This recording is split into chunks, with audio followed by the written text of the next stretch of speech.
Audiolibros en 15 minutos. Suscríbete al canal y explora un nuevo libro cada día. La ciencia de datos es más intuitiva de lo que cree. ¿Has oído el término, pero, qué es exactamente el Big Data? La clave está en el nombre. Los macrodatos se refieren a un inmenso volumen de datos. Un volumen tan vasto, de hecho, que la mente humana apenas puede comprenderlo. En otras palabras, los macrodatos son datos para los que se requiere potencia computacional para reconocer patrones. Sin embargo, paradójicamente, a pesar de su notable escala, la ciencia de datos tiene un aspecto intuitivo. Después de todo, si lo piensas bien, todos somos científicos de datos en cierto modo. El autor señala a su abuela. Un día de acción de gracias, comenzó a sugerirle al autor cómo debería ser su pareja ideal, al menos en lo que a ella respecta. La pareja tenía que ser inteligente, simpática, divertida, sociable y bonita, aunque no era necesaria la solicitud de supermodelos. A los 88 años, su abuela había visto muchas relaciones ir y venir.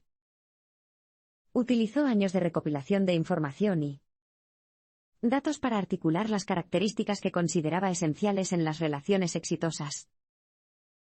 Utilizaba la información para detectar patrones y predecir cómo ciertas variables se afectarían entre sí, tal como lo haría un científico de datos. Sin embargo, aunque la ciencia de datos es un proceso intuitivo, la intuición en sí misma no es realmente ciencia. Es por eso que utilizar correctamente los datos recopilados es esencial para refinar la propia visión del mundo. Los datos nos proporcionan el material para confirmar o refutar nuestros instintos iniciales. Nos ayuda a identificar patrones y predicciones más precisos que lo que podría hacer la experiencia personal por sí sola. Volvamos a la abuela. Estaba convencida de que las relaciones duran más si las parejas tienen amigos en común. Esta idea se basaba en su propia experiencia, ya que ella y su esposo habían pasado muchas noches con sus amigos en Queens, Nueva York.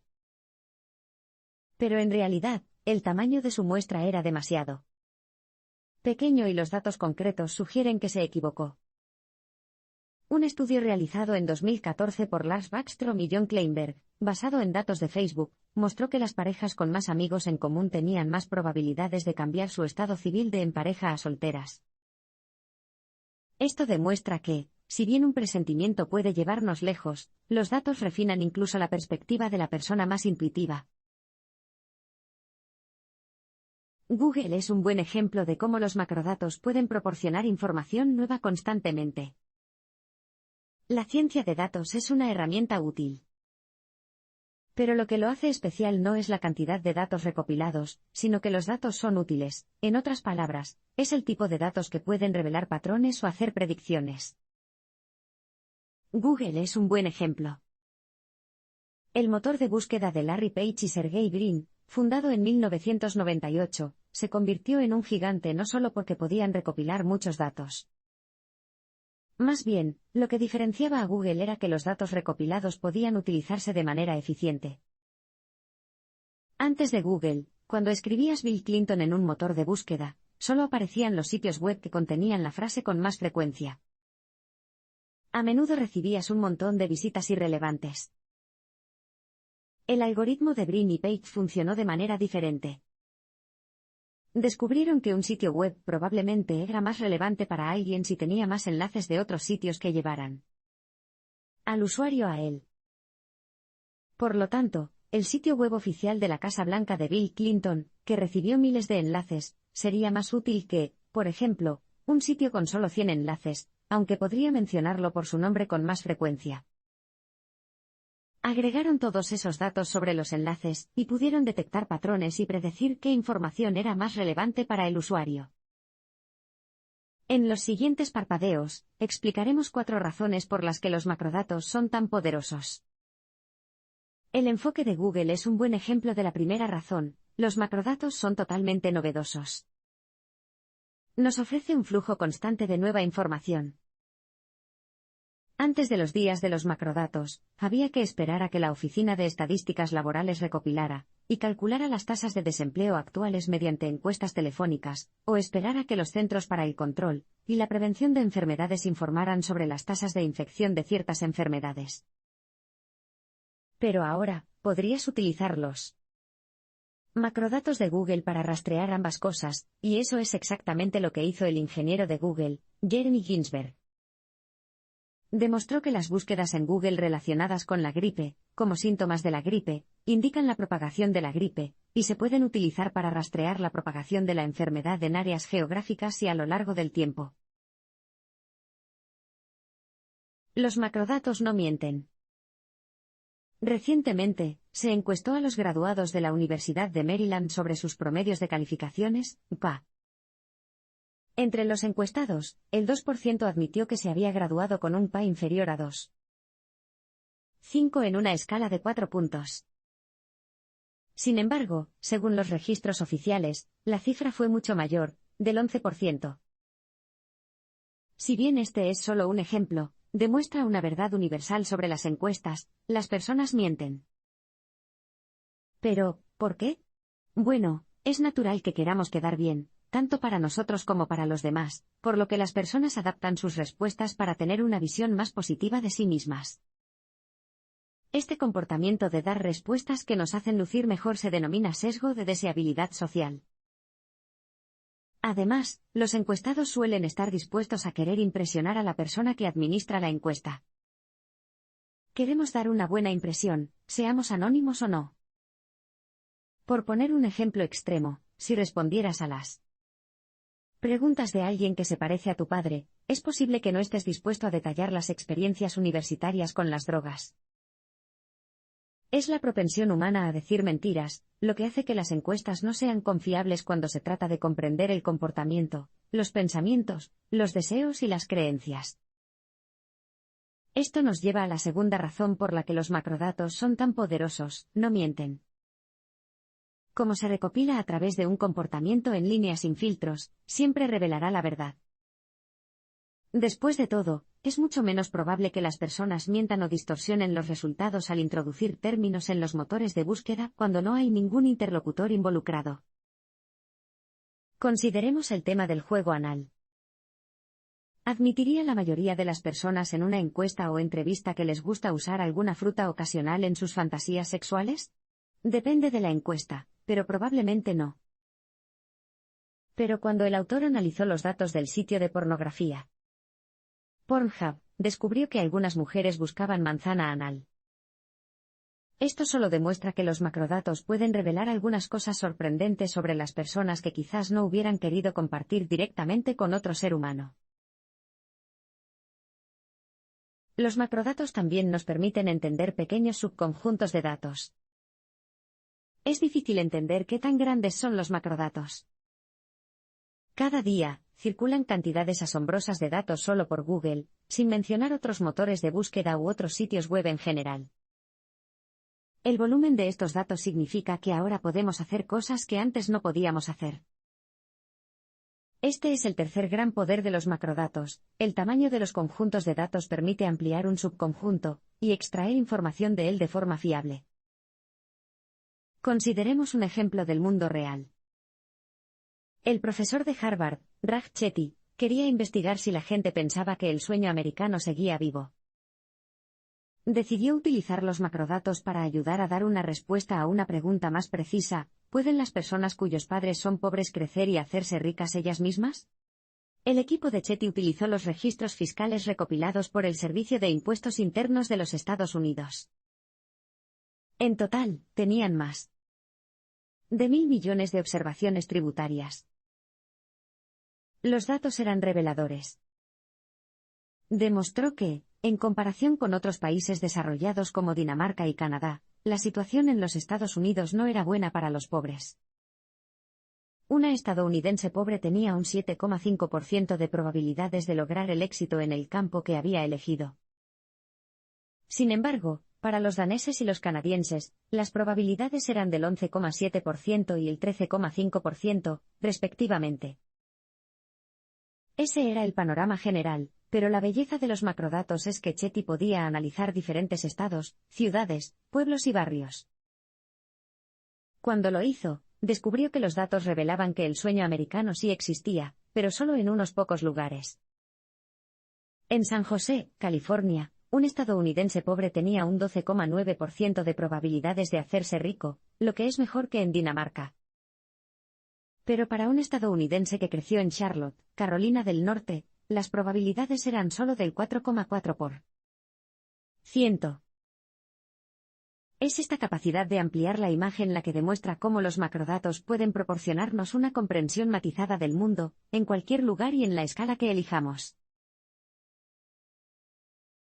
Los macrodatos hacen que las pruebas A/B sean más fáciles y económicas de ejecutar.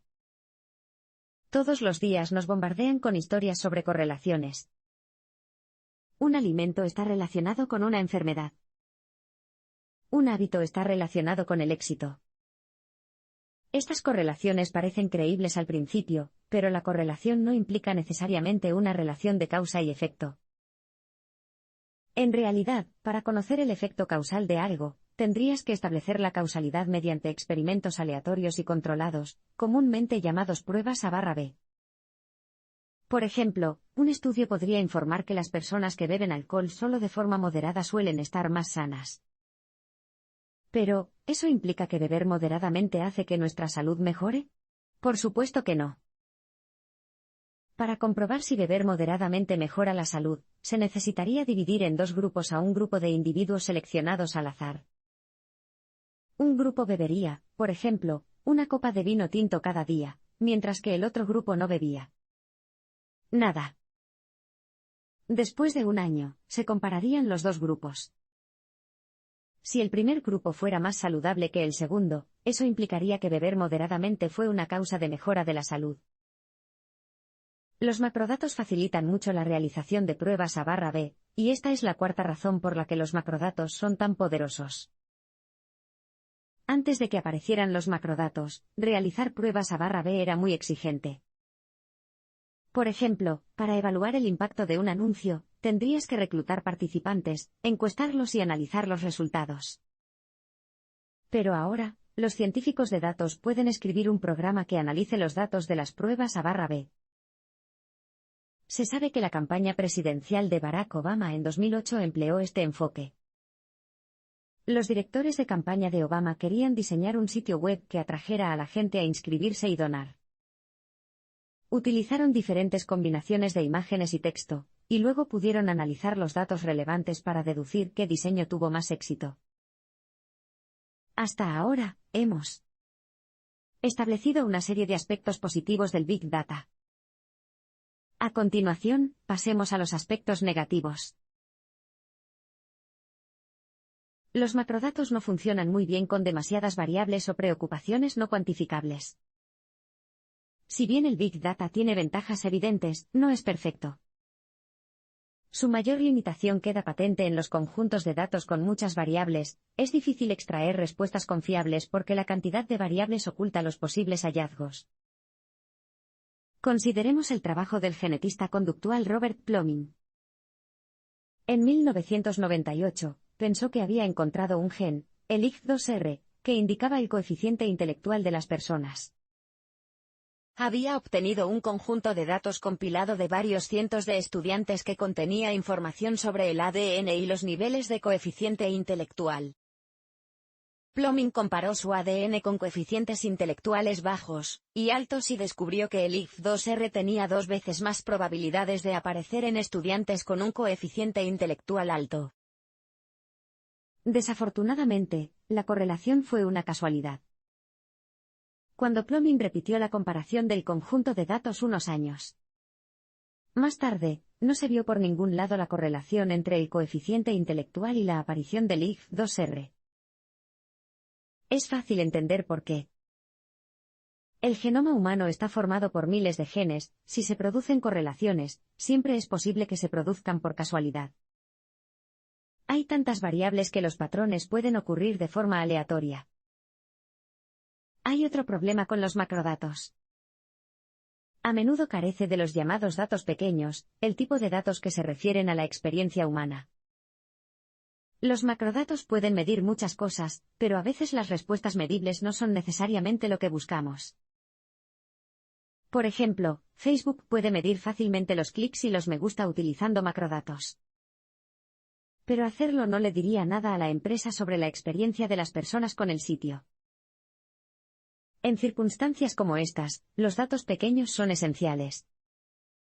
Facebook recopila este tipo de datos a través de otros métodos, es decir, mediante el uso de encuestas a menor escala para preguntar a los usuarios sobre sus opiniones y experiencias en el sitio. Facebook también emplea a psicólogos y sociólogos para ayudar a la empresa a hacerse una idea de las experiencias de usuario inconmensurables. Esto demuestra que los macrodatos no son perfectos, y que los problemas son aún más profundos. Los gobiernos no deberían utilizar macrodatos para atacar a las personas. Cada vez que escribes una búsqueda en Google o compras un producto en línea, contribuyes al Big Data. ¿Qué pasa con las consideraciones éticas? ¿Qué pasaría si el gobierno tuviera acceso a estos datos? ¿Qué podrían hacer con él? Digamos que alguien escribió "quiero suicidarme" en un motor de búsqueda. ¿Se debe notificar a la policía local? En casos como estos, las autoridades simplemente no actúan ni pueden actuar a nivel individual, y con razón. Cada mes, hay 3,5 millones de búsquedas en Google relacionadas con el suicidio en los Estados Unidos. Por el contrario, el número de suicidios en el país es inferior a 4,000 al mes. Esto implicaría un enorme despilfarro de recursos policiales si decidiera localizar a la persona en cuestión cada vez que se teclee un pensamiento suicida en un ordenador. Pero también hay una dimensión ética que no debemos olvidar. ¿Debería permitirse siquiera a los gobiernos poseer y utilizar datos de búsqueda relacionados con personas? Después de todo, esto equivaldría a una invasión de la privacidad. Estas consideraciones éticas no han impedido que los gobiernos utilicen macrodatos a nivel regional, sobre todo porque cada vez hay más pruebas que apuntan a una correlación entre las búsquedas en línea y las acciones posteriores. Por ejemplo, los investigadores Christine McAdams, Flora Orr, Ji-Hyun Baek y Chiro Kawachi descubrieron en un estudio de 2016 que las búsquedas en Google relacionadas con el suicidio están significativamente correlacionadas con las tasas reales de suicidio. Sin embargo, esa correlación solo era válida a nivel estatal. Entonces, ¿cómo podrían las autoridades estatales y los departamentos de policía utilizar esos datos? Bueno, podrían usarlo en programas de prevención del suicidio en áreas locales específicas, como a nivel estatal o municipal. Podrían difundir información en anuncios de radio y televisión, con consejos sobre dónde ir o a quién llamar si las personas necesitan ayuda. Esto demuestra que, además de revelar todo tipo de cosas interesantes sobre los seres humanos, los macrodatos también se pueden utilizar de manera productiva en situaciones de la vida real.